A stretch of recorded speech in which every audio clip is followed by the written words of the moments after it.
Hi hello ನಮಸ್ಕಾರ, welcome back to my YouTube channel. So ಇವತ್ತಿನ ವಿಡಿಯೋದಲ್ಲಿ ನಾನು ಚಿಕನ್ ಸುಕ್ಕ ಮಾಡೋದು ಹೇಗೆ ಅಂತ ಹೇಳಿಕೊಡ್ತೇನೆ. ಅದಕ್ಕೂ ಮೊದಲು ನನ್ನ ಚಾನಲ್ ಅನ್ನು ಯಾರು ಇನ್ನೂ ಸಬ್ಸ್ಕ್ರೈಬ್ ಮಾಡಿಲ್ಲ, ಸಬ್ಸ್ಕ್ರೈಬ್ ಮಾಡಿ ಹಾಗೂ ಲೈಕ್ ಕಮೆಂಟ್ ಶೇರ್ ಮಾಡಿ. ಸೊ ಈ ಭಾನುವಾರ ಯಾರಿಗೆಲ್ಲ ಇನ್ನೊಂದು ಹೊಸ ರೆಸಿಪಿ ತಿನ್ಬೇಕನ್ನಿಸುತ್ತೆ ಈ ವಿಡಿಯೋವನ್ನು ನೋಡಿ. ಖಂಡಿತವಾಗಿಯೂ ನಿಮಗೆ ಇದೊಂದು ಹೊಸ ರೆಸಿಪಿ ಅನಿಸೋದ್ರಲ್ಲಿ ಇನ್ನೊಂದು ಮಾತೇ ಇಲ್ಲ. ಸೊ ಹೇಗೆ ಮಾಡೋದು ಅಂತ ಸ್ಟಾರ್ಟ್ ಮಾಡೋಣವಾ?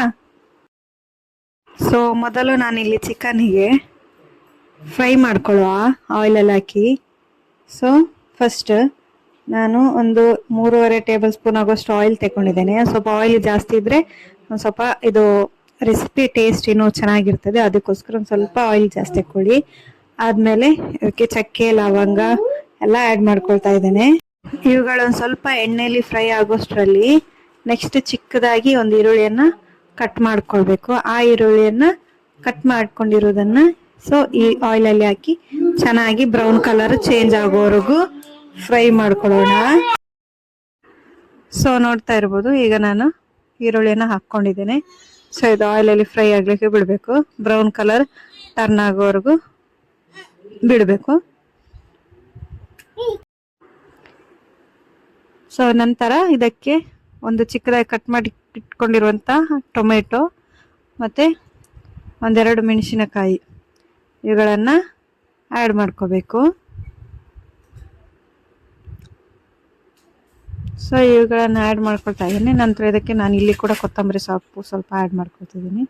ಸೊ ಇಷ್ಟೆಲ್ಲ ಆ್ಯಡ್ ಮಾಡಿಕೊಂಡು ಒಂದು ಸ್ವಲ್ಪ ಆಯಿಲಲ್ಲಿ ಫ್ರೈ ಮಾಡಲಿಕ್ಕೆ ಬಿಡಬೇಕು. ನಂತರ ನಾನಿಲ್ಲಿ ಆಲ್ರೆಡಿ ಚಿಕನ್ ಕ್ಲೀನ್ ಮಾಡಿ ಅದಕ್ಕೆ ಉಪ್ಪು ಖಾರ ಎಲ್ಲ ಹಾಕಿ ಕಲಿಸಿ ಇಟ್ಟಿದ್ದೇನೆ. ಉಪ್ಪು ಖಾರ ಮತ್ತು ಅರಿಶಿನ ಹಾಕಿ ಕಲಿಸಿ ಇಟ್ಟಿದ್ದೇನೆ. ಸೊ ಆ ಚಿಕನನ್ನು ಇದಕ್ಕೆ ಆ್ಯಡ್ ಮಾಡ್ಕೋಬೇಕು. ಆ್ಯಡ್ ಮಾಡಿಕೊಂಡು ನೆಕ್ಸ್ಟ್ ಅದು ಕೂಡ ನೀರು ಬಿಡುವ ತನಕ ಒಂದು ಸ್ವಲ್ಪ ಫ್ರೈ ಆಗೋ ತನಕ ಬಿಡಬೇಕು ಅದನ್ನು. ಓಕೆ, ಸೊ ನೋಡ್ಬೋದು ಸ್ಟೆಪ್ ಬೈ ಸ್ಟೆಪ್ ನಾನಿಲ್ಲಿ ಮಾಡ್ತಾ ಹೋಗಿದ್ದೇನೆ ಹೇಗೆ ಅಂತ. ಸೊ ನೋಡ್ಕೊಳ್ಳಿ, ಅದೇ ಥರ ಮಾಡಿದರೆ ತುಂಬ ಚೆನ್ನಾಗಿ ಬರ್ತದೆ ಟೇಸ್ಟು. ಸೊ ನೀವು ಕೂಡ ಟ್ರೈ ಮಾಡಿ. ಸೊ ನೋಡ್ಬೋದು ನಾನು ಹೇಳ್ದಾಗೆ ಉಪ್ಪು ಖಾರ ಮತ್ತು ಅರಿಶಿಣ ಎಲ್ಲ ಹಾಕಿ ಅದನ್ನು ಕಲಿಸಿ ಇಟ್ಕೊಂಡಿದ್ದೇನೆ. ಸೊ 1.5 kg ಆಗುವಷ್ಟು ಚಿಕನ್ ಇದೆ ಇದರಲ್ಲಿ.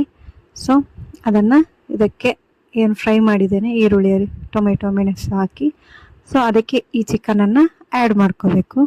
ಆ್ಯಡ್ ಮಾಡಿಕೊಂಡು ಚೆನ್ನಾಗಿ ಕಲಿಸ್ಕೊಳ್ಬೇಕು. ಚೆನ್ನಾಗಿ ಕಲಿಸ್ಕೊಂಡು ಒಂದು ಸ್ವಲ್ಪ ಹೊತ್ತು ಬೇಯಲಿಕ್ಕೆ ಬಿಡಬೇಕು. ಅದನ್ನು ಆ ಥರ ಬೇಯಲಿಕ್ಕೆ ಬಿಡೋದ್ರಿಂದ ಸ್ವಲ್ಪ ನೀರು ಬಿಡಬೇಕು. ನೀರು ಬಿಟ್ಟ ನಂತರ ಅದಕ್ಕೆ ನಾವು ಏನು ರುಬ್ಕೊಂಡಿರ್ತೇವೆ ಆ ಮಸಾಲವನ್ನು ಆ್ಯಡ್ ಮಾಡ್ಕೋಬೇಕು. ಮಸಾಲೆಗೆ ಏನೆಲ್ಲ ಹಾಕಿದ್ದೇನೆ ಅಂತ ಹೇಳ್ತೇನೆ, ಬಿಕಾಸ್ ನಾನಿಲ್ಲಿ ಮಸಾಲೆ ಮಾಡೋದು ತೋರಿಸಿಲ್ಲ, ಬಟ್ ಡೈರೆಕ್ಟ್ ನಾನು ಮಾಡ್ಕೊಂಡಿರೋ ಮಸಾಲೆಯನ್ನು ಆ್ಯಡ್ ಮಾಡ್ಕೊಳ್ತಾ ಇರ್ತೇನೆ. ಸೊ ಅದಕ್ಕೋಸ್ಕರ ಅದು ಹೇಗೆ ಮಾಡೋದು ಅಂತ ಹೇಳ್ತೇನೆ. ಸೊ ಕೇಳಿ, ಅದು ಬೇಕಾದರೆ ಇನ್ನೊಂದು ವಿಡಿಯೋದಲ್ಲಿ ಆ ಮಸಾಲೆ ಮಾಡೋದು ಹೇಗೆ ಅಂತ ವಿಡಿಯೋ ಕೂಡ ಹಾಕ್ತೇನೆ. ಆದರೆ ಈ ವಿಡಿಯೋದಲ್ಲಿ ನಾನು ಅದನ್ನು ವಿಡಿಯೋ ಮಾಡಲಿಲ್ಲ, ಸ್ಕಿಪ್ ಆಗಿದೆ. ಸೊ ಹಾಗಾಗಿ ಹೇಗೆ ಮಸಾಲ ಮಾಡೋದು ಅಂತ ಹೇಳ್ತೇನೆ. ಸೊ ನೋಡ್ಬೋದು ನಾನೀಗ ಅದನ್ನು ಕಲಿಸಿ ಚೆನ್ನಾಗಿ ಬೇಯಲಿಕ್ಕೆ ಬಿಟ್ಟಿದ್ದೆ ಒಂದು ಸ್ವಲ್ಪ ಹೊತ್ತು. ಸೊ ಈಗ ನೀರೆಲ್ಲ ಬಿಟ್ಕೊಂಡಿದೆ. ಈ ಥರ ನೀರು ಬಿಡೋ ತನಕ ಅದನ್ನು ಬೇಯಲಿಕ್ಕೆ ಬಿಡಬೇಕು. ನಂತರ ನಾವಿಲ್ಲಿ ಮಸಾಲವನ್ನು ಮಾಡ್ಕೊಂಡಿರೋದನ್ನು ಆ್ಯಡ್ ಮಾಡಿ. ಸೊ ಇಲ್ಲಿ ಮಸಾಲೆಯನ್ನು 15 ಉದ್ದ ಮೆಣಸು, 15 ಗಿಡ್ಡ ಮೆಣಸು, ಕೊತ್ತಂಬರಿ ಬೀಜ ಅರ್ಧ ಇಡೀ ಆಗುವಷ್ಟು, ಮತ್ತು ಕರಿಬೇವು 1-2 ಎಸಳು, ಆಮೇಲೆ ಅರ್ಧ ಈರುಳ್ಳಿ, ಇದನ್ನು ಫಸ್ಟು ಚೆನ್ನಾಗಿ ಫ್ರೈ ಮಾಡ್ಕೋಬೇಕು ಡ್ರೈ ಆಗಿ. ನಂತರ ತೆಂಗಿನಕಾಯಿಯನ್ನು ಕೂಡ ಡ್ರೈ ಮಾಡಿಕೊಂಡು ಅದನ್ನು ಕೂಡ ನೆಕ್ಸ್ಟು 3 ಕೂಡ ಮಿಕ್ಸಿಗೆ ಹಾಕಿ ಡ್ರೈ ಮಾಡಿ ಮಿಕ್ಸಿ ಮಾಡ್ಕೋಬೇಕು.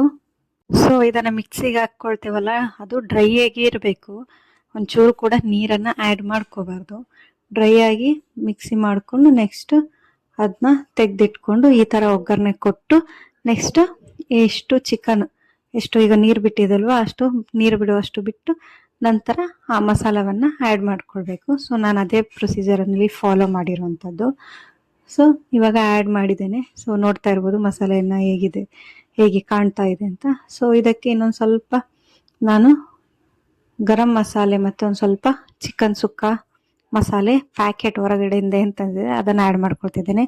ಸೊ ಇದು ಆಪ್ಷನಲ್ಲು, ಬೇಕಾದರೆ ಆ್ಯಡ್ ಮಾಡ್ಬೋದು, ಇಲ್ಲಾಂದ್ರೆ ಇಲ್ಲ. ಸೊ ಹೀಗೇ ಮಾಡಿದರೆ ಇನ್ನೂ ಚೆನ್ನಾಗೇ ಇರ್ತದೆ ಟೇಸ್ಟು. ಬಟ್ ಇದನ್ನು ಆ್ಯಡ್ ಮಾಡೋದ್ರಿಂದ ಇನ್ನೊಂದು ಸ್ವಲ್ಪ ಡಿಫ್ರೆಂಟ್ ಆಗಿರ್ತದೆ ಅಂತ ಆ್ಯಡ್ ಮಾಡ್ಕೊಳ್ತಾ ಇದ್ದೀನಿ ಅಷ್ಟೇ.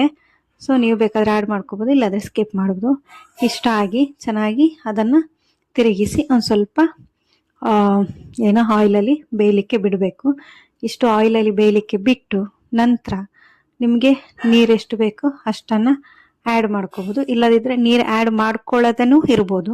ಸೊ ಕೆಲವರು ನೀರು ಆ್ಯಡ್ ಮಾಡದೆ ಸುಕ್ಕ ಮಾಡ್ತಾರೆ, ಇನ್ನು ಕೆಲವರು ನೀರು ಆ್ಯಡ್ ಮಾಡ್ಕೊಳ್ತಾರೆ. ಸೊ ನಾನಿಲ್ಲಿ ನೀರು ಆ್ಯಡ್ ಮಾಡ್ಕೊಳ್ತೇನೆ. ಸೊ ಹಾಗಾಗಿ ನೀರು ಆ್ಯಡ್ ಮಾಡ್ಕೋಬೋದು. ಸೊ ನಮಗೆ ಇನ್ನೊಂದು ಸ್ವಲ್ಪ ಇಲ್ಲಿ ಖಾರ ಎಕ್ಸ್ಟ್ರಾ ಬೇಕಾಗಿರೋದ್ರಿಂದ, ಅಂದರೆ ನಾವು ಸ್ವಲ್ಪ ಖಾರ ಜಾಸ್ತಿ ತಿಂತೀವಿ, ಹಾಗಾಗಿ ಒಂದು ಸ್ವಲ್ಪ ಖಾರ ಜಾಸ್ತಿ ಆ್ಯಡ್ ಮಾಡ್ಕೊಂಡಿದ್ದೇನೆ. ನಂತರ ಕೊತ್ತಂಬರಿ ಸೊಪ್ಪು ಆ್ಯಡ್ ಮಾಡಿ ಒಂದು ಸ್ವಲ್ಪ ಎಷ್ಟು ಬೇಕು ನೀರು ಅಷ್ಟು ಹಾಕಿ ಅದನ್ನು ಬೇಯಲಿಕ್ಕೆ ಬಿಡಬೇಕು. ಸೊ ನೀರು ಹಾಕೋದಿದ್ದು ಆಪ್ಷನಲ್, ಬಿಕಾಸ್ ನೀರು ಹಾಕದೇ ಹಾಗೇ ಆಯಿಲಲ್ಲಿ ಬೇಯಲಿಕ್ಕೆ ಬಿಟ್ಟರೆ ಅದು ಪ್ಯೂರ್ಲಿ ಸುಕ್ಕನೆ. ಸೊ ಅದು ಇನ್ನೂ ತುಂಬ ಟೇಸ್ಟಿಯಾಗಿರ್ತದೆ. ಸೊ ನಮಗಿಲ್ಲಿ ಸ್ವಲ್ಪ ಜನರು ಜಾಸ್ತಿ ಇದ್ದೀವಿ, ಸೊ ಹಾಗಾಗಿ ನಮಗೆ ಸ್ವಲ್ಪ ಕ್ವಾಂಟಿಟಿ ಜಾಸ್ತಿ ಬೇಕು. ಹಾಗಾಗಿ ನಮಗೆ ಒಂದು ಸ್ವಲ್ಪ ಗಸಿ ಥರ ಬೇಕು ಅಂತೇಳಿ ನಾವಿಲ್ಲಿ ಒಂಚೂರು ನೀರು ಆ್ಯಡ್ ಮಾಡ್ಕೊಳ್ತಿದ್ದೇವೆ. ಸೊ ನಾನು ಲಾಸ್ಟಲ್ಲಿ ಮಸಾಲೆ ಮಿಕ್ಸ್ ಮಾಡಿದೆ ಅಲ್ವಾ, ಸೊ ಅಷ್ಟೇ ಮಸಾಲೆ ಮಿಕ್ಸ್ ಮಾಡಿ ಆಯಿಲಲ್ಲಿ ಬೇಯಲಿಕ್ಕೆ ಬಿಟ್ಟರೆ ಸಾಕು, ಚೆನ್ನಾಗಿರ್ತದೆ, ತುಂಬ ಟೇಸ್ಟು. ಬಟ್ ನಮಗಿಲ್ಲಿ ಒಂದು ಸ್ವಲ್ಪ ಮಸಾಲೆ ಬೇಕು ಅನ್ನೋದಕ್ಕೆ ನಾವು ಒಂದು ಸ್ವಲ್ಪ ನೀರು ಆ್ಯಡ್ ಮಾಡ್ಕೊಳ್ತೀವಿ. ಸೊ ನಂತರ ಬೇಯಲಿಕ್ಕೆ ಇಟ್ಟಿದ್ವಿ, ಈಗ ಬೆಂದಾಗಿದೆ. ಸೊ ತೆಗೆದು ನೋಡ್ಬೋದು.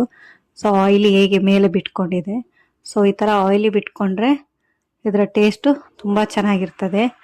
ಸೊ ನೀವು ಕೂಡ ಎಲ್ಲರೂ ಟ್ರೈ ಮಾಡಿ, ಖಂಡಿತವಾಗಿ ಎಲ್ಲರೂ ಇಷ್ಟಪಡ್ತೀರಾ. ತುಂಬ ಚೆನ್ನಾಗಿದೆ ರೆಸಿಪಿ. ಸೊ ಕೋಳಿ ರೊಟ್ಟಿ ಅದರಲ್ಲೆಲ್ಲ ತುಂಬ ಚೆನ್ನಾಗಿರುತ್ತೆ. So thank you for watching.